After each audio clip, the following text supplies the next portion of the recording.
Hola, soy la Basmati de nuevo con vosotros y mis gatos. Hoy os voy a hablar, os pido disculpas por no haber podido grabar un programa antes, pero me he quedado sin teléfono, he tenido que comprar otro porque este estaba ya muerto y enterrado. Bueno, he de deciros que seguramente me veréis con más nitidez porque este teléfono es nuevo. Bueno, hoy os voy a hablar, tengo que mirar el título porque ya sabéis que estoy siempre. ¿No ves? Estos pelos después me los corto y hago unos extravíos. Es deciros que hoy os voy a hablar de la década que hay entre los 70 y los 80. Os voy a hablar de arquitectura, de posmodernidad, de high-tech y espero que os guste. Este vídeo lo he grabado varias veces, pero el teléfono se resistía a grabar, por eso he tenido que cambiar del teléfono. Al principio os voy a dar un contexto pequeñito. El contexto casi prácticamente me lo sé de memoria porque yo era adolescente en esta época y todas estas cosas las vivía en primera persona, en directo, lo mismo que la posguerra no la conocí. Esto, los 70 y los 80 sí que lo conocí porque era una época en nuestro país que era España muy sensible a todo lo que ocurría en el exterior porque la época de Franco ya tocaba su final y entonces estábamos ilusionados con lo que iba, teníamos una especie de gran fe en el futuro y bueno, que era adolescente, pues tenía hermanos mayores que hablaban de estas cosas, en fin, no era ni mejor ni peor, la verdad es que como adolescente todo te sorprende en el mundo. Bueno, en el 70 está Georges Pompidou como presidente del gobierno francés. Y a ver si me encuadro mejor, porque esto es una vergüenza que me dedique al arte. Después hay unos grandísimos enfrentamientos. Estos temblores son mis gatos que están haciendo maldades. Hay unos grandísimos enfrentamientos. Están haciendo maldades aquí detrás del ordenador. Están haciendo maldades, por favor, eh, entre católicos. Las maldades, no, perdón. Hay como una pequeña no, hay una guerra civil ya sabéis, en Irlanda entre católicos y protestantes que, bueno, que la verdad es que duran años. Y ya sabéis que los temas, las luchas civiles son tremendas porque es entre familias, entre amigos, entre vecinos y son muy cizañeras, muy malvadas, muy sádicas. Y duran años, además, costó trabajo de erradicar esa violencia de Irlanda. Estamos entre los 70 y los... Por favor, y los 80, ubicaros. Cada vez que me pongo a hablar con el teléfono se ponen de los nervios, yo no sé qué pasa. Bueno, se pone de moda la protección del medio ambiente. Aquí en España llega un poquito más tarde esa moda. En el 71 muere Louis Armstrong. Me he reprimido de contaros las películas que hay en esta época que en realidad me hubieran encantado. Os contaré solamente La Guerra de la Galaxia de George Lucas. Bueno, en el 1972 ya sabéis que están las Olimpiadas de Múnich y hay un atentado árabe contra los atletas israelíes, que es una cosa tristísima y que convulsionó a todo el mundo, porque ya sabéis que cuando hay unas Olimpiadas, todos los ojos de todo el universo están en ese lugar, que dura solamente unos pocos días, y la verdad es que es espectacular siempre, en cualquier época, por los estadios. Yo tengo muchísima curiosidad por saber lo que habrán hecho los japoneses, que tienen una arquitectura esplendorosa. Y bueno, en esta Olimpiada de Múnich, os voy a hablar ahora de ella, del proyecto que se hace para el Estadio Olímpico. Fue la primera vez cuando yo era estudiante, me dieron como, por primera vez vi ¿cómo se dice? Un calendario con diseño, era un calendario alemán y era porque estaban felices de que iban a ser la Olimpiada en su país. Entonces cada mes los calendarios que teníamos en España era como un santo, San Pancracio, y una hoja que pasaba así, ¿no? Y te ponía los santos, Santa Teresa, o sea, no sé qué. Y entonces de pronto me dieron un calendario de diseño preciosísimo, que tenía color gris, pero estaba lleno, cada mes había una cosa, un nadador, hockey, en vez de haber santos, era como una cosa vital y era alemán. Digo yo, qué bonito las cosas que hacen los alemanes. Me resultaba extrañísima, lo puse en mi habitación y miraba siempre extrañada porque no había ni santos ni había nada, nada más que había como individuos que hacían deporte, preciosísimo. Bueno, qué tontería os cuento, por favor. ¿Qué es lo que hay? También tengo de vez en cuando que mirar para ver las fechas. Hay un acuerdo SALT 1 entre Estados Unidos y Rusia y la Unión Soviética por poner, ¿cómo se llama?, limitación de los armamentos estratégicos, porque era como una carrera a ver quién tenía más. Tenían unos nichos nucleares uno y otro que hubieran podido destruir el mundo varias veces casi. Y entonces la verdad es que ambos tienen presiones del resto de naciones para que por favor pongan límite a esa barbarie, porque cualquier mal movimiento, incluso cualquier provocación puede provocar un desastre, una calamidad donde todos perderíamos, no uno u otro. Bueno, hay una reelección de Nixon, ya lo sabéis, y también un Watergate al año siguiente, en el 73, por el triunfo, en torno al triunfo electoral, el garganta profunda ese, hemos visto todo en la película. Después yo la verdad es que lo de Nixon era pequeña, ni me enteré casi prácticamente, pero sí que me enteré del golpe militar de Pinochet, porque los españoles tenemos mucho vínculo con Chile, y había muchos, sobre todo valencianos, y después escribieron, y además éramos muy sensibles a los cambios democráticos que había por todo el país. Yo no sé lo que tendría, 14 años, cosas así, y entonces sí que leí mucho sobre Chile, y bueno, me pareció como muy triste todo lo que pasó, la cantidad de muertes que hubo, porque Chile es un país con un nivel de vida bastante aceptable, un nivel cultural muy bueno. Y bueno, después pusieron a Milton Friedman, que ahora os lo contaré, que justamente este año le dieron un año después el premio Nobel, que es como si dijéramos el inventor de los neoconservadores de Chicago, el neocon, y que es el culpable de que actualmente el sistema de libre mercado pues se estén diferenciando las capas sociales entre ricos y pobres. Se ha cargado la clase media, es una barbaridad, yo no lo puedo ni ver. Entonces Pinochet le dio bueno, carta blanca en el país para que hiciera su antojo. Y la verdad es que toda nuestra generación sí que fuimos muy afectados por lo que pasó en Chile. Fue una cosa tristísima, y más que lo hizo una corporación norteamericana con ayuda de Kissinger. No sé, yo pienso que estas cosas en países, no sé, eso nunca debería de pasar en ningún país. Iba a decir en países desarrollados, ni en países menos desarrollados. Esa cantidad de muertos civiles que hubo, esa barbarie, esos asesinatos, bueno, fue una cosa que a todos nos impactó muchísimo, como la Revolución de los Claveles, que también es por esta época, en Portugal, y que también nos afectó positivamente, todo hay que decirlo. Pero lo de Chile fue, además, mi generación nos gustaba mucho Víctor Jara. Te recuerdo, Amanda, la calle mojada, volviendo a la fábrica donde visitaba San Manuel, la sonrisa amplia, la lluvia en el pelo, ibas a encontrarte con él que volvió a la fábrica, que nunca hizo daño, que, en fin, no os quiero contar las canciones de Víctor Jara, que fue una de las víctimas, pero lo conocíamos antes de que él fuera una víctima, una buena persona, como tantas buenas personas anónimos que desconoceremos. Bueno, iba a hablar de Allende, pero ya no hablo de Allende, que si no me produce tristeza. Tanta muerte estéril, eso de intervenir en las democracias, me parece una barbaridad en cualquier época. Hay una crisis mundial en los 70, en el 73 también, con el petróleo, que se utiliza como un arma política. Ya sabéis que lo de la OPEP, el que lo organiza es un venezolano, algo que me sorprendió muchísimo, porque yo pensaba que estos países eran todos árabes, no sé, pero bueno, después me he enterado que Venezuela tiene una reserva de petróleo que es descomunal, por eso la codician tanto en la actualidad, y por eso tiene un bloqueo económico, que parece que a muchos se les olvida. Bueno, el informe sobre el archipiélago Gulag, llevado a cabo por Alexander Solzhenitsyn, hace que al año siguiente pierda, ¿cómo se dice?, el estatuto de ciudadanía. Muere Picasso, estamos en 1973. Estoy creando un contexto espaciotemporalmente y un eje sincrónico diacrónico antes de pasar a contaros lo que es, hablaros un poquito de Foster, de la high-tech, de Venturi, de Frei Otto, del estadio de, ¿cómo se llama?, de Múnich, de la posmodernidad, de Bofill. Así que cuando termine este contexto os hablaré de todo eso, que va a encantar, porque no lo voy a tocar en profundidad, sino simplemente contar unas pocas cositas, unos cuantos rasgos. Bueno, en el 1974, bueno, muere Picasso, eso en el 73. En 1974 Billy Brandt tiene que dimitir, porque aquí todos son, madre mía, chapuzas. A mí Billy Brandt me caía muy bien, siempre me cayó muy bien, me parecía una persona cálida que ayuda a muchísima gente, me gustaba muchísimo. E incluso cuando dejó la política me seguía pareciendo un personaje carismático, no sé, supo hacer una socialdemocracia bonita en Europa, y supo, yo qué sé, ayudar a muchísima gente, a muchísima gente. Y bueno, ay, parece que soy pariente de Billy Brandt. Se encuentra al espía Guillaume, no sé qué, que está que trabaja a sueldo en la Cancillería. Y bueno, pues cuando eso aparece en la prensa, pues el señor este tiene que dimitir.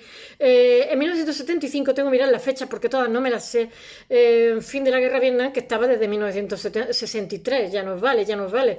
Mi padre pescaba con un sombrero de paja oriental, y yo cuando veía la guerra de Vietnam y cuando veía Life, porque estábamos suscritos al Life, el National Geographic, lo he dicho un millón de veces, que yo creo que aprendimos inglés ya por pesados, porque nos gustaban tanto las fotografías que veíamos, que eran maravillosísimas, bueno, que todos leíamos en inglés. Al final todos leíamos en inglés sin que nadie nos enseñara, de tanto Life y tanto National Geographic, que el National Geographic entonces era muy diferente. O sea, ellos apostaban por la aventura de una chica de 18 años, 17 años, me acuerdo que recorrió, le dio una vuelta al mundo con un barquito de 8 metros, 10 metros, o sea, algo impensable.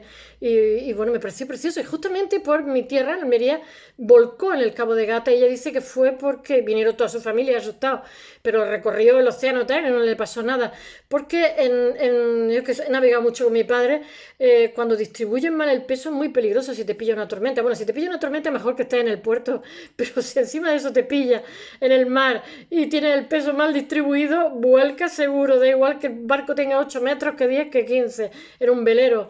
En fin, me parece una osadía, que además los padres la animaron y dijeron, sí, arte fuerte, venga, dar una vuelta al mundo. Hay piratas y hay de todo por ahí, en Filipinas y infinidad de sitios. Pero digo, qué bien, la verdad que vino fortalecida. Y todo eso lo fue saliendo en el National Geographic, y nosotros interesadísimos ahí en plan de, a ver esta niña, a ver qué le habrá pasado con unas fotos preciosas, en fin, le pasaba de todo, bueno, le conceden el Nobel en 1975, el Nobel de Economía. Por cierto, han dado el Nobel de Literatura a una profesora de Harvard, no, la otra universidad que es famosa en Estados Unidos, y me ha parecido muy bonito las cosas que he leído de ella. Siempre tienen buen criterio los del Nobel, por lo menos para la literatura. En el caso de Milton Friedman creo que no tuvieron olfato. En el 75 le dan el premio Nobel a Milton Friedman, el de, ya sabéis, neoconservadorismo de Chicago, los neocon de Chicago. Bill Gates funda Microsoft Corporation. Bill Gates es de mi edad, o quizá mejor un año o 2 años más. En 1976 muere Mao. Por aquí tengo que controlar las fechas, que todas no me las sé. Se populariza la música disco de John Travolta. 77, Yuppie, la guerra de las galaxias. Me la he visto un millón de veces. Yo creo que casi todos los de mi generación. Y hemos visto todas las sagas, las buenas, las malas, las regulares. Pero yo la verdad lo siento, apuesto por George Lucas, me parecía maravilloso. En 1978 el cardenal Karol Wojtyła, que es cardenal de Cracovia, pues lo hacen, ya sabéis, la fumata amarilla, y lo hacen papa, Juan Pablo II, que debería haberse jubilado antes, porque la verdad en la última época estaba con Alzheimer, tenía Parkinson, en fin, pobrecillo. Hay que saber, Benedetto, su sucesor, ha sabido hacerlo, que realmente fue el que le hacía los discursos, y él dice, no lo dice, pero todos lo adivinamos, que lo vio en tan lamentable estado que él no se encontraba en condiciones de luchar contra los problemas que tiene la Iglesia, y prefirió jubilarse. Bueno, el premio Nobel 1979 para la Madre Teresa de Calcuta, la verdad que tampoco estuvieron muy acertados, que digamos, porque se han descubierto unas cositas por ahí, regulan, que surtía de niña, jovencita, el Elstein, no sé cómo se llama, ese que se suicidó hace poco en una cárcel. Y bueno, el Ayatollah Khomeini en el 79 vuelve a su país, desgraciadamente, después de 15 años en Francia, y después en 1980 ya sabéis lo que pasa con Estados Unidos, ¿cómo se llama? Su embajada, el Shah. Khomeini huye, hoy el Shah huye, y Khomeini se hace con el poder, y hace una república islámica, que es un auténtico desastre, porque mirad, los iraníes eran y son los cultos de la zona. Ellos fueron islamizados muy tarde. Era un país muy, muy culto. De siempre ha capturado, ha polarizado la cultura de la zona, y ellos tienen una tradición. De hecho, en Irán, creo que el 70 o el 80% en la actualidad son menores de 30 años, un país con una curva de población, con una base muy amplia, y son gente cultísima que no pueden quitarse a los bestias estos, es una barrera para el desarrollo, porque además tienen una formación, tienen unas universidades muy buenas, tienen más mujeres licenciadas que hombres.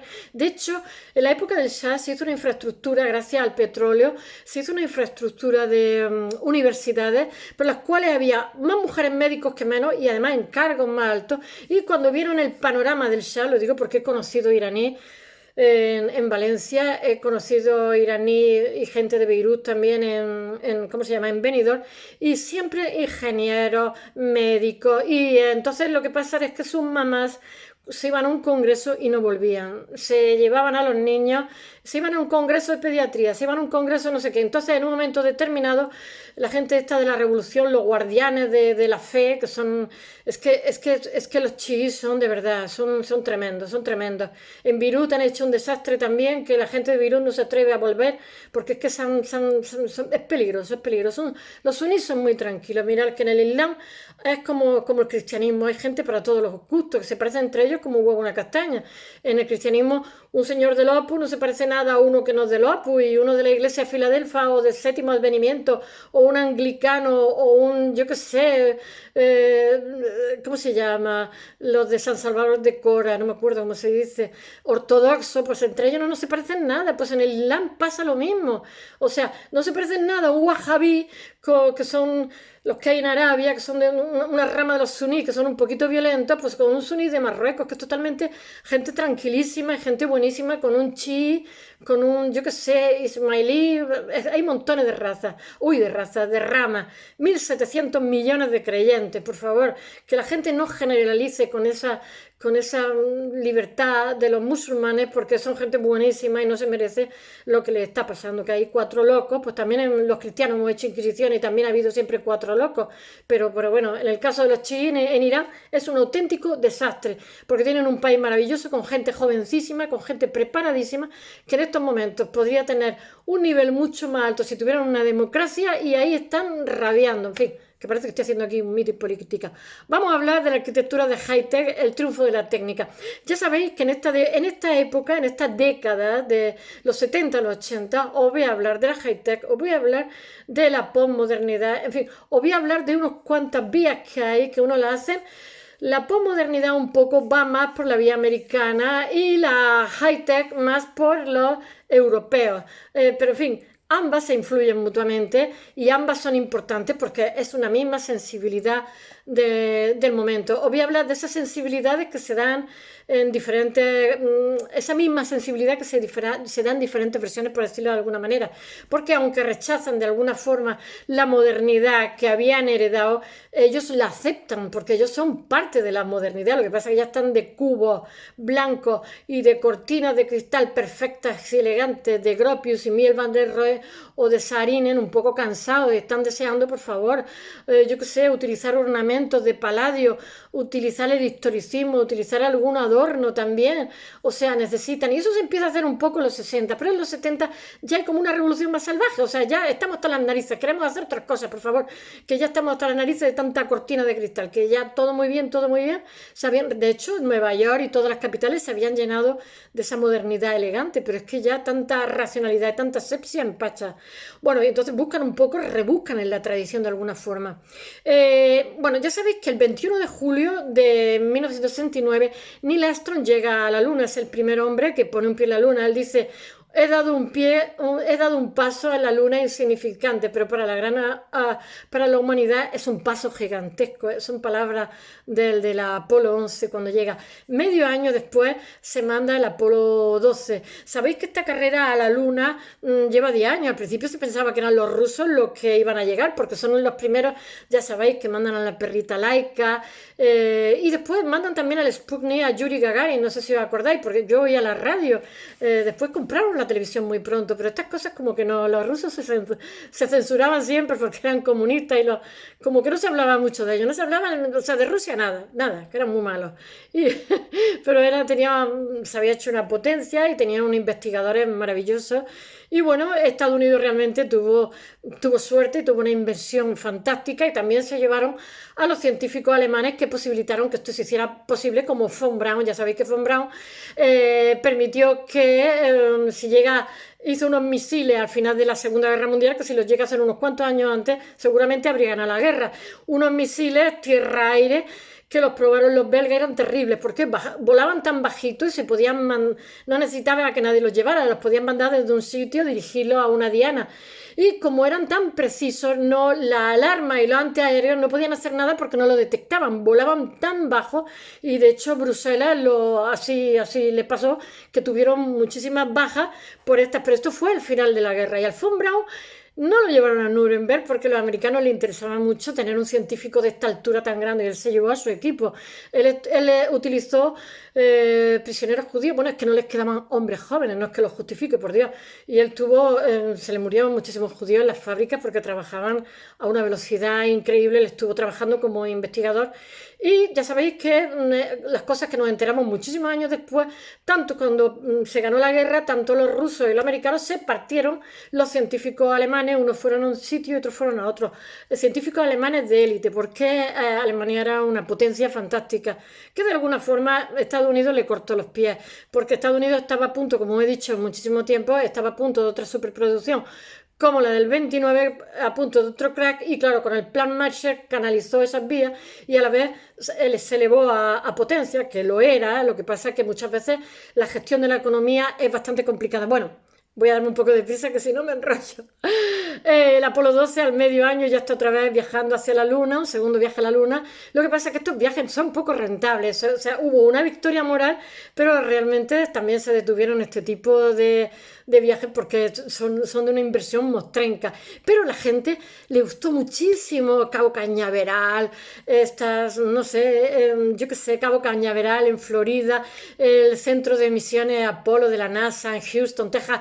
Mi generación, yo cuando hablaba con mi madre por teléfono me decía, nena, ¿eres tú? Y yo decía, Houston, aquí la Tierra. Y mi madre decía, pero ¿qué cosas dice? ¿Qué cosas dice? Mayday, Mayday. No sabía. Y era porque fuimos muy influidos. Yo, la noche que llegaron a la Luna, me quedé en una colchoneta de playa.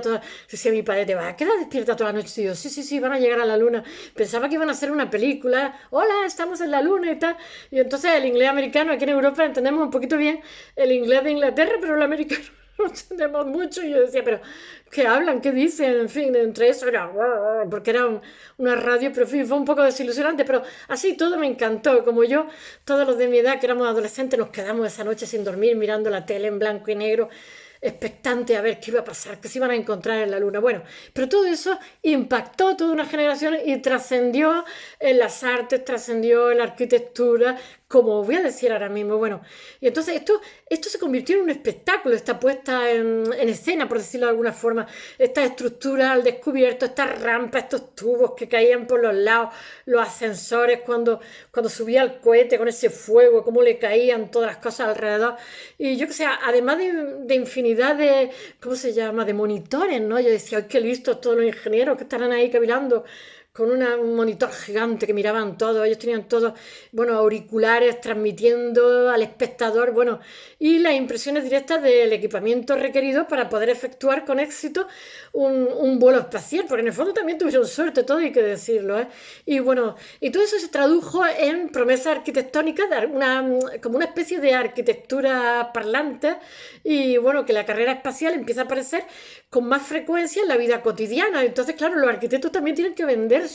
Todo el mundo se ha fascinado, toda la sociedad, la humanidad, y entonces ellos empiezan a hacer como proyectos con tecnología, porque, claro, todos nos quedamos así como, ¡wow!, de metal y esa rampa y eso, bueno.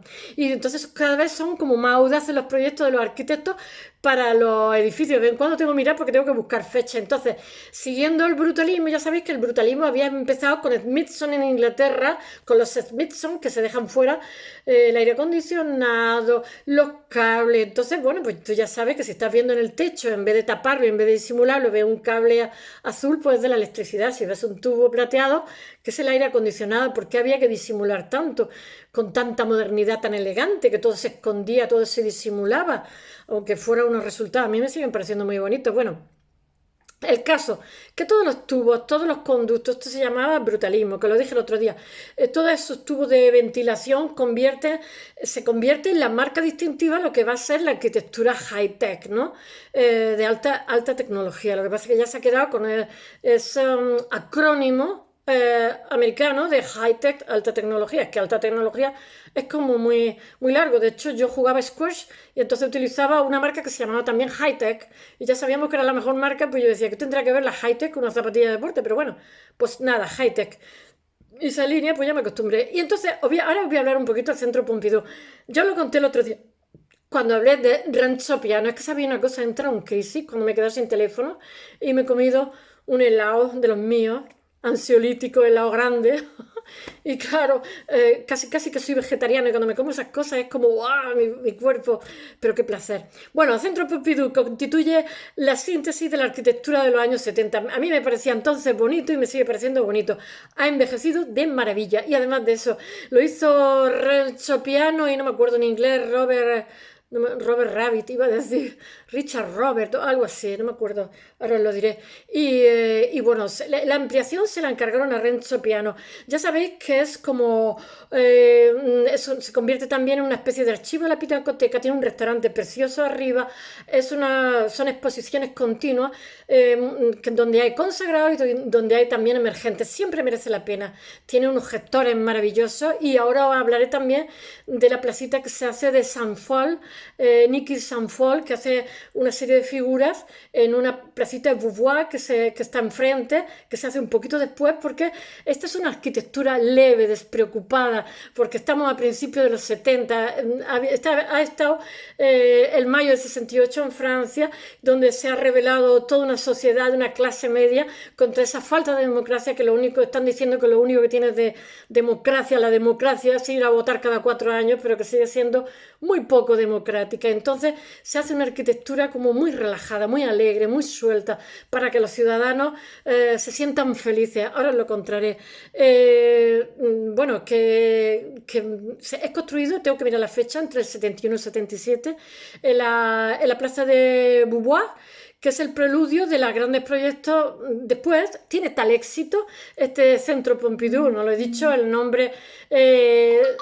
Uy, madre mía, ya empezamos con la llamada. El nombre completo se ha quedado acortado de alguna forma, no es el Centro de Arte, Cultura, no sé qué tal. Todo el mundo dice Centro Pompidou. Y entonces, los diferentes, ¿cómo se dice?, presidentes franceses se dan cuenta que es un éxito tan grande que se hacen como obras faraónicas. Lo hace Mitterrand, que lo hace con la biblioteca, me parece, y también se hace un proyecto para que su nombre pase a la posteridad, y también se hace con la ópera de la Bastilla, que lo hace Carlos Ott, que es un canadiense, y me parece que la biblioteca la hace otro arquitecto también, que no sé cómo se llama, Dominique Perrol. Y lo hacen en el 96, pero estos son posteriores. Pero eso es gracias al éxito que tiene la Pompidou, ya toman nota otros presidentes para hacer cosas parecidas. Bueno, Richard Robert, yo estaba diciendo Roger Rabbit, ya me vale, qué bruta que soy. El Pompidou y Renzo Piano son jovencitos y él dice que una vez a la semana come allí porque se siente muy orgulloso. Ya sabéis que Renzo Piano después ha tenido... otra vez con el Roger Rabbit, Richard Robert, ahora os contaré varios proyectos que tiene también. Ambos son jovencitos, se encuentran y hacen un proyecto precioso, pero es que después por separado han hecho unos proyectos maravillosos. Ahora os lo cuento. De Renzo Piano ya hablé el otro día, por lo tanto voy a hablar de uno o dos proyectos más de Richard Robert que son también increíbles. Ellos hacen un Palacio de la Cultura para exposiciones sucesivas, como he visto, y lo hacen imitando, como la humanidad se ha impactado tanto con el lanzamiento al espacio de los astronautas, pues tiene algo de futurista, tiene como unos tubos así de, no sé, como de resina que te suben así como si fuera una nave espacial, y entonces y tiene una colección de arte moderno también. Hay como un discurso despreocupado, leve, frente a la gravedad que hubo con anterioridad y en consonancia, y bueno, eso no quiere decir que no tuviera críticas en su momento. A mí me parece precioso, porque una de las críticas que tiene es que no contextualiza con el entorno, y otra de las críticas que tiene es que, bueno, se ha convertido en un icono de la ciudad, como en su momento le pasó a la Torre Eiffel, que ya sabéis que la gente estaba muy en contra de esa arquitectura de ingeniero del siglo XIX y el alcalde tuvo que prometer que la iba a desmontar porque la gente odiaba la Torre Eiffel y después se ha convertido en un emblema. Aquí pasa algo parecido. La gente hace muchísimas manifestaciones porque para realizar el Pompidou resulta que han tenido que derrumbar el mercado de Les Halles, no sé cómo se dice en francés, y que es un mercado del siglo XIX que era muy bonito, está en el centro de la ciudad. Pero claro, como este centro es tan magno y tan grande, han tenido que derribar montones de cosas para que pudiera. Y de hecho, no sé si llega. En 20 años tiene 250 millones. Cuando leía a Renzo Piano, todo el mundo se sorprendió de la cantidad de visitantes y de hecho se queda pequeño y tienen que ampliarlo de la repercusión positiva que ha tenido. De hecho, si vas a París, de las primeras cosas que ves, porque siempre tiene unas exposiciones maravillosas, es el Pompidou, porque merece muchísimo la pena. Es muy agradable, tiene una librería increíble, una biblioteca excepcional y siempre, siempre, nunca sales desilusionado de ese lugar. O sea, merece la pena para todo el mundo. Y bueno, pero bueno, tiene sus críticas en su momento. Tengo que leerlo, tiene una estructura de 166 metros de longitud, ahora será más grande porque fue ampliado después, por 66 metros de anchura y 42 metros de altura. Es una preciosidad. Tiene un guiño a la arquitectura náutica de Le Corbusier, pero bueno, es que Le Corbusier es un genio tan grande que lo abarca todo el siglo XX. Él es que va marcando y además se va adaptando a todas las épocas, hasta el brutalismo también se adapta, pero él se adapta y va por delante, era un bestiazo trabajando. Tiene un discurso, el Pompidou tiene un discurso lúdico y despreocupado, que se complementa con lo que he dicho antes, con las plazas me he equivocado, con las plazas de Stravinsky, donde Niki de Saint-Paul confecciona una serie de esculturas, 10 o 12, que son muy bonitas, con una boca roja carmesí, pero son muy bonitas, dan como muchísima alegría. Terminado el proyecto de la Pompidou, Richard Roberts, como hablé el otro día de Renzo Piano, ahora os voy a hablar de este señor que no he hablado y es también un arquitecto excepcional. Y él construye la catedral, la central de la Lloyd, en donde la Lloyd, ya sabéis que es un grupo económico inglés, se escribe Lloyd, se dice Lloyd, en Londres entre 1779 y 1986, que parece más una fábrica de automóviles que una compañía de seguros. A mí me parece, de todas formas a mí me gusta, pero en la central de la Lloyd, él ya es como, hay una progresión en su discurso arquitectónico, se ve que mejora también muchísimo porque sigue siendo, o sea, va en su línea, no sé cómo decir, es una arquitectura de acero brillante con enormes tubos de ventilación. Ya sabéis que la Pompidou, ay, los pelos de verdad, los tijeretazos, me quiero dar más tijeretazos porque el próximo día llego con el pelo por aquí. Dejan los tubos de aire acondicionado fuera, o sea, toda esa influencia del brutalismo, ellos la absorben. Y entonces él deja los tubos de ventilación, que ya os dije que es un guiño al arte náutico de Le Corbusier. Pero ya es algo que ha integrado, que hace suyo. Entonces, en este proyecto deja los tubos de ventilación que queden fuera y se ven en las 10 plantas, o sea que se desploman. Después hace otro proyecto que es el de Canal 4, que lo hacen en el 95, mucho más tarde, y es todavía muchísimo más bonito. Y además voy a decir una cosa, hacer un proyecto para una televisión es bastante complicado, porque tiene unas demandas que una casa normal no tiene. Aquí en una casa con que haya 6 enchufes, pero ellos tienen que tener un acceso a electricidad especial, en fin, mi gato de verdad, ¿eh? Y entonces en el edificio del Canal 4, Channel 4, hay una síntesis de muchísima calidad que lleva muy bien el paso del tiempo, que ha envejecido también muy bien. O sea, son dos arquitectos buenos que se juntan jovencitos con muchas aspiraciones y por eso el Pompidou es tan maravilloso. Después siguen sus carreras por separado y ambos tienen proyectos maravillosos y sobre todo muy contemporáneos y muy acordes a los tiempos que les toca vivir. Después me voy a enfadar. Vale, vete, iros por ahí. Después os tengo que hablar de la sobriedad de Norman Foster. Yo creo que todo el mundo conoce a Norman Foster. A mí me parece increíble, maravilloso. También lo han criticado mucho porque dicen que todos los edificios high-tech tienen una dependencia grave y cara pues, del aire acondicionado, porque ya sabéis que el metal y el cristal absorben las temperaturas. Si es calor, hace más calor dentro. Si es frío, hace más frío dentro, con lo cual tienen que tener aire acondicionado y tal. Yo, Norman Foster, Foster, todo lo que hace me encanta, sí, me encanta. Y además lo veo muy me pasa como el Roger me parece muy de su época.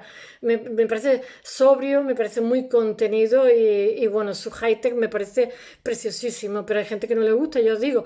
Y él además se cuida mucho de buscar, cuando hace un proyecto, diseña cosas que se fabrican muy lejos, pero se fabrican ex profeso para ese proyecto.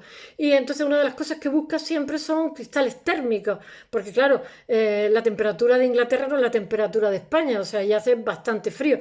Y él también construye también en zonas tropicales y entonces lo que busca es justamente lo contrario. Bueno, y bueno, su high-tech se va suavizando conforme va pasando el tiempo y van evolucionando sus proyectos. Y ya he dicho que hacen investigación con vidrios térmicos, etcétera, etcétera, llegando al extremo. Bueno, los proyectos de Foster tienen como un sello industrial porque emplean en los edificios elementos que se repiten, pero ya he dicho que muchísimos de los, ¿cómo diría yo?, de los elementos de sus proyectos se diseñan, ¿cómo se dice? ¿Cómo se dice? Ex profeso, que no me salía la palabra, para ese proyecto, cosa que lo hace originales y muy singulares, aunque los fabriquen a miles de kilómetros de allí. Tiene un estilo de muy buena manufactura y tiene fama de buenos terminados, aunque el Reichstag se quejaron de que tenían muchas goteras, pero es que hizo también una cúpula de cristal. Bueno, ahora lo contaré. Ahí destaca, ¿cómo se llama? Una compañía de seguridad que se llaman Willy Faber and Dumas, Niswick, en 1970-75, que estoy hablando, claro, de la década de los 70 y 80. No voy a hablar hasta la década de los 2000. Todas estas personas siguen haciendo trabajo con posterioridad y siguen, digamos, evolucionando y haciendo una progresión ascendente, pero estoy hablando de una década. Tengo que ceñirme a esta. Y bueno, aparece en este proyecto en concreto, para esta casa de seguros, la Willis Faber and Dumas, pues aparece la estructura del edificio recubierta por vidrio aislante.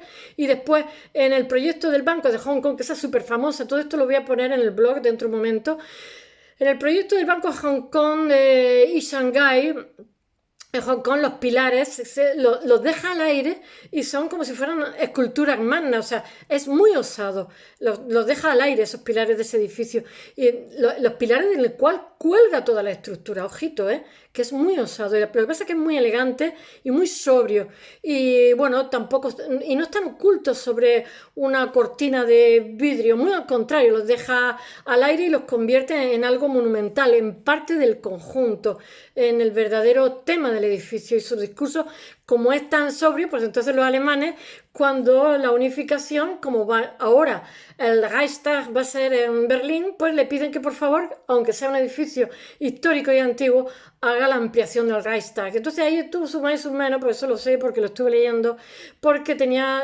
digamos, como tienen como plazos que le van pagando, ¿no? Y entonces tenía muchas goteras y los alemanes dijeron, mira, hasta que no nos quiten las goteras, no te pagamos el último plazo. Pero bueno, como proyecto las goteras, tengo amigos arquitectos que dicen que muchas veces no saben ni de qué son, porque está todo perfectamente realizado y tienen goteras. Muchas veces un poro, es una tubería, son infinidad de cosas. Puede tener mil causas, desde el material de recubrimiento, mil causas, ¿no? O sea, como, claro, pero el arquitecto es el que firma y es el responsable último. Esto se hace, esta ampliación del Reichstag se hace, tengo que leer la fecha, en 1995-1999, en 4 años. Es una preciosidad, Y entonces tras la fachada del edificio histórico se oculta una vida interior de vidrio totalmente nueva y hace que está coronado también por una cúpula de vidrio. Pero ya os digo que no es el vidrio de la modernidad con una estructura reticulada, con una cortina del Mies van der Rohe, Gropius y Sarin en finlandés, no.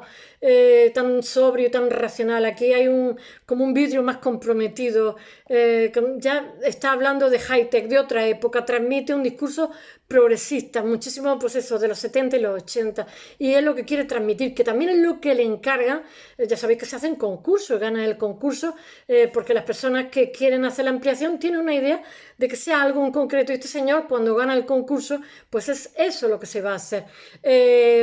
Y después, bueno, ahora os voy a hablar un poco de, bueno, ya sabéis que os estuve hablando de Kenzo Tange, que en la, ¿cómo se llama? En la Olimpiada de de Tokio, que creo que son en ese sentido, hizo un estadio que era una preciosidad.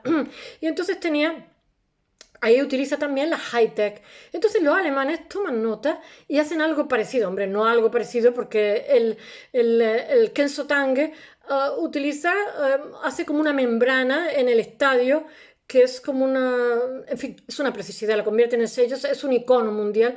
Y entonces los arquitectos lo que pasa es que, digamos, absorben ese proyecto y generan otro proyecto, que es lo que hacen ahora con la high-tech también en los años 70, con las Olimpiadas de Múnich, en las cuales dos arquitectos alemanes que se llaman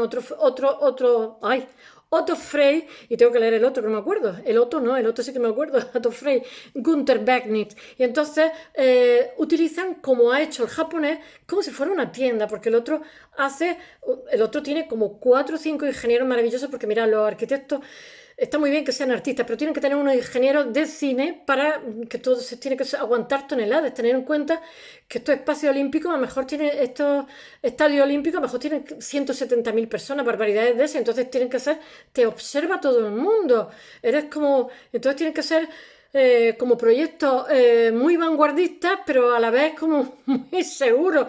Y mira, no lo he escrito, pero lo digo, el de Múnich, de estos dos arquitectos maravillosos, toman nota de Japón y lo hacen como una tienda de campaña, están al aire libre, pero sabéis que en Alemania está muy arriba en Europa y entonces es fácil que pueda llover incluso en el tiempo que se hacen las Olimpiadas. Entonces hay como una cubierta, pero para que sea liviana, estamos hablando en los 70, para que sea flexible, para que sea transparente, parezca como si hubieran echado una telita por encima, lo que hacen es con plexiglass, o sea, son como unos plásticos, son como unas resinas que se engarzan entre ellas y en caso de que llueva, aunque están al aire libre, estos espectadores no les cae una gota, es una preciosidad. Pero sin embargo, los asientos, no me acuerdo, ahora os diré la cantidad porque tengo que mirar la fecha, la capacidad que tiene el Estadio Olímpico.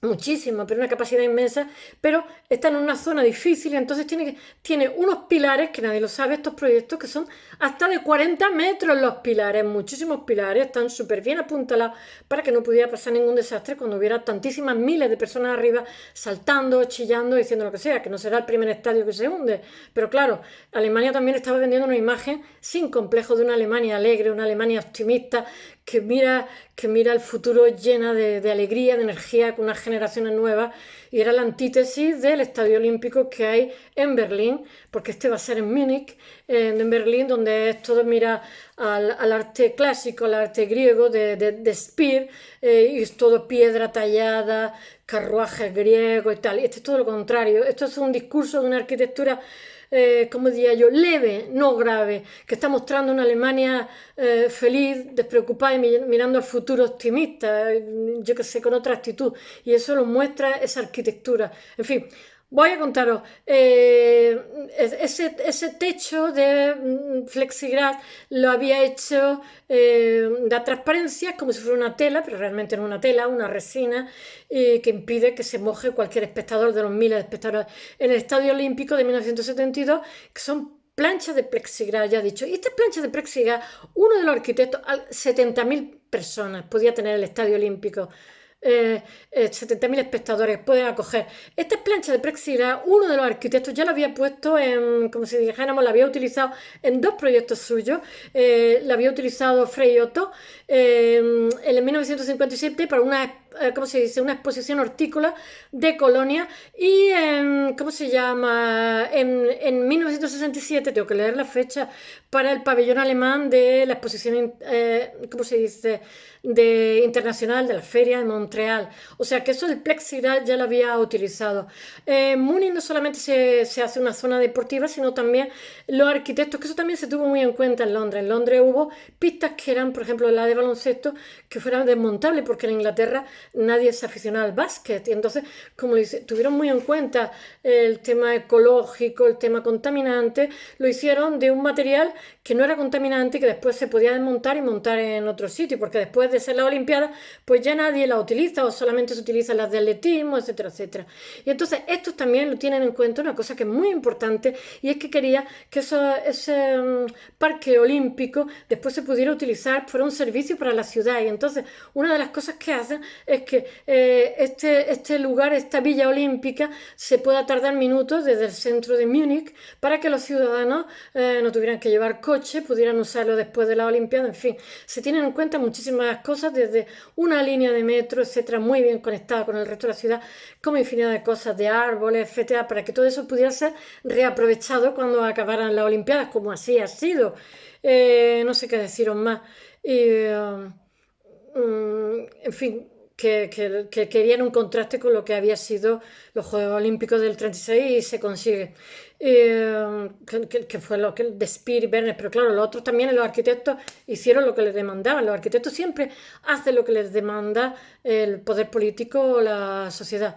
Bueno, ahora voy a hablar de una cosa que se llama de arquitectura. Yo supongo que es una mala traducción, que en inglés será of architecture. Ay, mi inglés. Y esto habla un poco, estamos entre los 70 y los 80, la arquitectura de consumo. Mirad, después de la sopa Campbell de Andy Warhol, que es los americanos, Andy Warhol, que decimos los españoles, pues de pronto que en realidad él era publicista también y diseñador. Después se mete artista más tarde porque es ambicioso y nada despreocupado cuando hace la Factory, etcétera, que tiene toda la High Society con él. Bueno, pues después de su sopa Campbell, la publicidad se da cuenta que la sopa Campbell la eleva a pop art, ya sabéis, hace una serie que han soportado mejor el tiempo de lo que la gente pensaba. Entonces la publicidad se da cuenta que puede llegar a ser artística, por decirlo de alguna forma, y entonces para eso tiene que sorprender al consumidor, por decirlo de alguna forma, y es lo que se proponen con los proyectos of architecture. Y que entonces hay unos grandes almacenes, una cadena de almacenes que se llaman Best, y como hay una competencia terrible, porque claro, Estados Unidos no sé si son cerca de 300 millones de habitantes, con una buena capacidad adquisitiva, y entonces para ganar con esa competencia, la competencia es estupenda porque hace que la gente mueva mucho las neuronas para ganar al competidor. A fin de cuentas, si todo el mundo ofrece lo mismo, tú tienes que ser más audaz para darle un envoltorio distinto, y es lo que hacen en los años 70.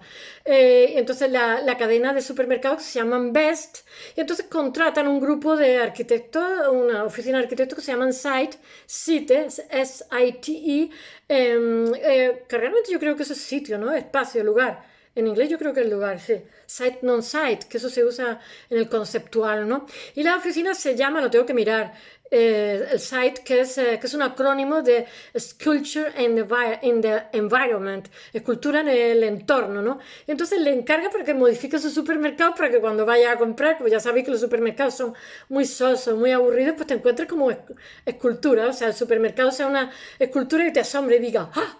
¿Qué cosa más curiosa? Entonces ellos estimulan el extrañamiento, algo que los rusos de principios del siglo XX utilizaban, creando tensión entre cosas antitéticas. Tú vas al súper todo relajado y de pronto te encuentras como un espejismo, unas cosas curiosísimas, que son esculturas realmente. Y esto lo hacen arquitectos. Y, ¿cómo se llama? Los formalistas rusos, no me salía la palabra. Ellos estimulan el extrañamiento. Ay. Entonces, el almacén monótono de la noche a la mañana el grupo Site lo convierte en lugares divertidos. Entonces, las fachadas lisas e inmaculadas, ahora lo pondré en el blog, de pronto parece que se caen y dejan ladrillo en el suelo, de tal forma que vas a comprar y en el interior sigue viendo lo mismo. Lo que pasa es que cada supermercado la intervienen de forma distinta, haciendo como intervenciones y entonces lo hacen arquitectónico, que parece que se cae una fachada, en fin. Es que se desmorona, que se derrumba, dejan ladrillos, están graciosísimas de verdad. Pero claro, son proyectos arquitectónicos porque después el supermercado en el interior sigue siendo el mismo, ofreciéndote las mismas cosas, pero a los consumidores les resulta curioso y chocante esos espejismos y bueno, lo inesperado que hace diferente a lo que haces todos los días, a la cadena de los supermercados que realmente son todos iguales, sigue habiendo lo mismo en el interior como he dicho antes. Bueno, ahora voy a hablar de la vuelta a los estilos, porque ya sabéis que la modernidad se carga a los estilos, los adornos, es una racionalidad, por decirlo de alguna forma. Es bonita la modernidad, pero también hay una excesiva racionalidad, por decirlo de alguna manera. Vaya flequillo, cuando me lo veo, digo, me quedé en la gloria, ¿eh? Pero por el pelo también me he hecho ahí unas cosillas. Bueno, desde el principio del siglo XX la arquitectura moderna ya sabéis que barre, hace cubos blancos o simplemente pone la cortina de cristal. Entonces barre todo el historicismo anterior de Palladio, toda la tradición que teníamos. Y entonces las cajas cúbicas, cubiertas planas, sustituyen a las columnas, los frontones, etcétera. Es bonito, la verdad, a mí me gusta, pero ya también resulta un punto aburrido. Entonces, en los años 60 ya están un poquito cansados, están buscando en la tradición, desde la modernidad, buscan en la tradición otras cosas. Y entonces, otra cosa que no sea el hormigón armado, el vidrio, etcétera, que se cargue todo tipo de decoración y una fachada deslumbrantemente blanca. Pero ya sabéis que bajo la fachada moderna estaba pluriestratificada y lo mismo hay unas curvas de Saarinen que en mí Van der Rohe, como he dicho antes, que el Gropius, que a mí me siguen pareciendo muy bonitas. Y bueno, y ahora se busca en los 60, ya empiezan a buscar tímidamente la tradición de Palladio y tal, pero bueno, aquí tenemos Robert Venturi, que es un norteamericano, y entonces decide, cuando va a hacerle una casa a su madre, pues él escribe dos libros que se llaman Complexity and Contradiction in Architecture en 1966, se entiende, ¿no? Complejidad y contradicción en la arquitectura del 66, y Learning from the Las Vegas, aprendiendo de Las Vegas, en 1972, 1972. Y ahí sienta las bases de lo que va a ser la arquitectura postmoderna. Y entonces ambas publicaciones muestran, son finales de los 60, principios de los 70, muestran el vínculo entre la tradición y la cultura cotidiana. Y ambos elementos se encuentran en la casa que proyecta por su madre, que se llama Vanna. Entonces, la verdad es que la segunda vivienda en Estados Unidos nunca habían supuesto arquitectónicamente ningún avance, salvo las Prairie House de Frank Lloyd Wright, que es así, que suponen un avance dentro de la arquitectura. Pero ya sabéis que muchas veces los arquitectos se permiten en las casas de sus familiares, de sus esposas, de su madre y tal, hacer unas cosas que después la gente le gusta y quieren que lo hagan en más sitios, pero como de principio no los dejan hacer nada en ningún sitio, ya digo que es una segunda vivienda en el banco, hoy en el banco, en el campo, y que la hace los extrarradios, y que es un prototipo que jamás se vincula con la evolución de la posmodernidad ni nada, exceptuando las Prairie House, como he dicho antes. Entonces, ¿cómo se llama? Venturi lo que demuestra es que en pleno brutalismo se puede construir con poesía. Me encanta esa frase. Lo que trata de reconstruir él es alumno de Louis Kahn. Yo os hablé de Louis Kahn, que es un arquitecto de esta época, que es maravilloso. Y además, él, ¿cómo diría yo? Adora a Louis Kahn, lo venera. Entonces, él impone la transición de la posmodernidad a una nueva variedad de la arquitectura de carácter clasicista, y se trata de recoger el canon arquitectónico a través de los siglos, como he dicho antes, de Palladio, el canon de Vitruvio y Palladio, que es que no me salía el otro, siempre me acuerdo de Palladio, pero nunca me acuerdo de Vitruvio. Ya sabéis que los arquitectos antes de la Revolución Industrial eran artistas que trabajaban como artistas, que se desarrollaban como artistas, que eran buenos pintando, buenos dibujando, y realmente como lo que construía eran villas para los señores ricos, pues lo único que tenían que hacer eran adornos. Y entonces, en un momento de la Revolución Industrial hubo una demanda tan grande que tuvieron que ponerse al día y hacer toda una carrera que realmente fue como la ingeniería, porque si no los ingenieros les comían los pies. Ya sabéis que los ingenieros tienen que hacer, había una gran demanda de fábricas, de naves industriales, etcétera, etcétera. Entonces tuvieron que ponerse las pilas y tal, pero siempre los manuales del arquitecto, que realmente era un artista y tenía una especie de jefe de obra que era como su estructurista, pero eran casas pequeñas, no eran casas como pasó con la polarización del campo a la ciudad, que entonces de la noche a la mañana tuvieron que construir ciudades, entonces tuvieron que verse con otros desafíos, entonces por los cuales necesitaban otra formación. Y entonces se crearon las escuelas de arquitectura y una formación que estaba más vinculada con el mundo de la ingeniería. De hecho, cuando se tiran pullitas los arquitectos, dicen, no, este no es arquitecto, este es ingeniero. Eso me encanta, me hace gracia. Bueno, en la modernidad del año 20 destaca pues la funcionalidad de las edificaciones, pero es que ya estamos en los años 70 y desde los 20 hace ya más de 50 años y los arquitectos, por favor, quieren otro discurso, que ya están un poquito empachados de cristales, quieren un poquito de ornamentación, de forma, de presentación. Y aquí está nuestro Venturi haciéndole la casa a su mamá, a su vana, y hace lo que le da la gana. Entonces se ha convertido, ha pasado la historia de la arquitectura esta casa. Y bueno, y que él realmente no es que quiere hacer, él lo dice, no quiere hacer una arquitectura premoderna, sino quiere hacer una arquitectura que absorbe la modernidad, pero que tiene otro discurso totalmente distinto. Y bueno, lo que quiere es una superación de la modernidad. Y después, pero ahora voy a hablar de otra persona que se llama Charles Moore, que es también norteamericano y que hace este es muy gracioso, este tiene mucho sentido del humor. Entonces tiene otra pieza, este es distinto, este le encargan como los italianos que hay allí. Este lo que hace es un juego de formas, pero un pupurri, pero lo hace con mucho buen gusto, muy gracioso. Entonces unos italianos americanos le dicen que quieren un parque en Luisiana dedicado a Italia, y entonces pone pues como unas columnas que las recubre de acero, unas columnas, después hace como una bota, que es una fuente, y está en el medio Sicilia, me imagino serían sicilianos, y entonces en vez de Sicilia, en vez de estar bañada por el mar Mediterráneo, está bañada por la fuente, después pone un frontis, y bueno, después construye en su casa, y le llama la Piazza d'Italia, lo hace muy gracioso, y pasa la historia, hace como una mezcla entre Grecia, Roma, la influencia de Italia, del mundo antiguo, con el Renacimiento. Y entonces hace como un mezclete, pero lo hace con mucha gracia porque lo hace contemporáneo, por decirlo de alguna forma. Y después también en su propia casa, cuando se construye esa casa, ya os digo que ellos utilizan las libertades en las casas de su madre, el Moore, en su propia casa, pues pone un baldaquino. Ya sabéis que el baldaquino es lo que se utiliza para los lugares sagrados, que están en el Vaticano, en las capillas, etcétera, etcétera.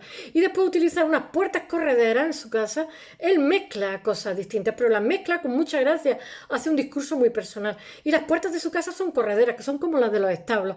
Y entonces mezcla el baldaquino, que es totalmente religioso en su casa, con la casa de los establos, pero todo ha pasado también a la historia.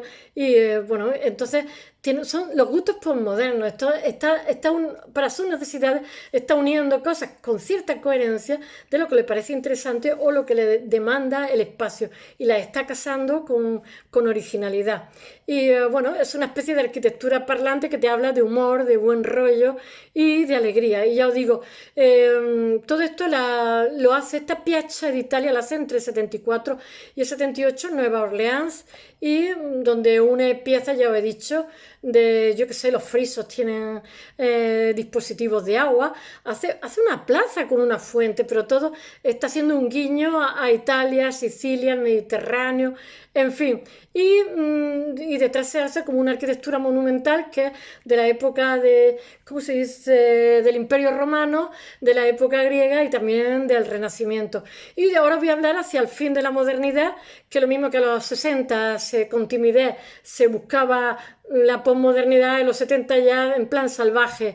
Y entonces aquí tenemos nuestro Bofill español, hay una vuelta a los estilos, de nuevo se empiezan a utilizar las columnas, y aquí tenemos, hay una bienal que se organiza, que lo utiliza hoy, es una bienal en los 80, en los cuales Paolo Portoghesi une a arquitectos norteamericanos con europeos para que cambien ideas, porque ya está viendo una posmodernidad ya cada vez más evidente, y eso lo hace en Venecia, donde se confrontan ideas, y entonces se vuelven, como he dicho, a las columnas. Pero ahora hay una vuelta a las columnas, o sea, se está buscando también, yo qué sé, el friso, las columnas, todas las cosas que se han utilizado las columnas desde el principio de los tiempos que se utilizan, porque las columnas, aparte digamos, de adornar, soportaban una estructura, ¿no? Y yo qué sé, pues eso es lo más antiguo, el elemento de configuración más importante y antiguo de la arquitectura occidental, ¿no? Y tenemos aquí nuestro Bofill catalán, que es judío, que yo creo que nadie lo sabe, es un sefardí, que después hizo el aeropuerto, y a mí me parece un buen elemento, aunque lo critican mucho, siempre ha sido muy polémico, pero sí que me parece original. Y Bofill no utiliza la columna, como lo hacían los antiguos, con una columna de mármol, de friso, sino encarga columnas y hace columnas de cemento armado, por decirlo de alguna forma. Y entonces no lo hace en orden a un, ¿cómo se dice?, a un orden arquitectónico como elemento de carga y como soporte, sino que sus columnas, digamos, hace un guiño a la antigüedad clásica, por decirlo de alguna forma. Y entonces la crítica que tiene es que él hace guetos, que en vez de ser guetos cutres, son guetos o guetos sosos como la modernidad, son guetos donde tienen un guiño al mundo antiguo, por decirlo.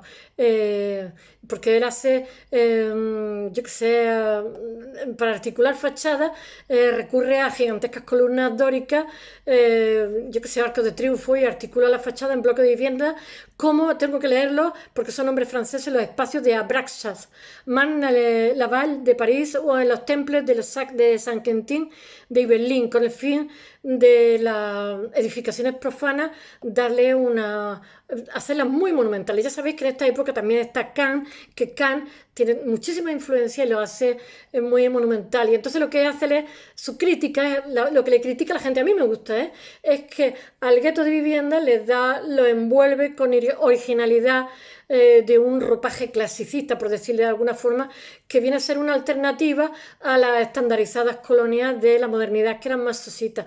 Y bueno, que Philip Johnson, ya termino, tan versátil, hace una casa un proyecto en Nueva York, que ya lo mencioné el otro día, que es también postmoderno, es para la ATT, es el American Telephone and Telegraph. Todo esto lo voy a colocar en el blog.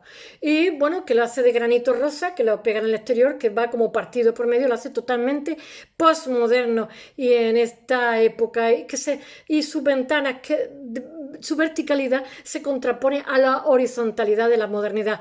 Bueno, después hay otro proyecto interesante, ya con esto acabo, que es de Michael Graves, tengo que leerlo, Humana Building de Louisville, Kentucky, de 1982-86, que también es postmoderno. Bueno, espero que os haya gustado. Mañana vuelvo con Alfred, ¿cómo se llama? Albrecht Dürek y sus Adán y Eva del Prado, que os va a encantar.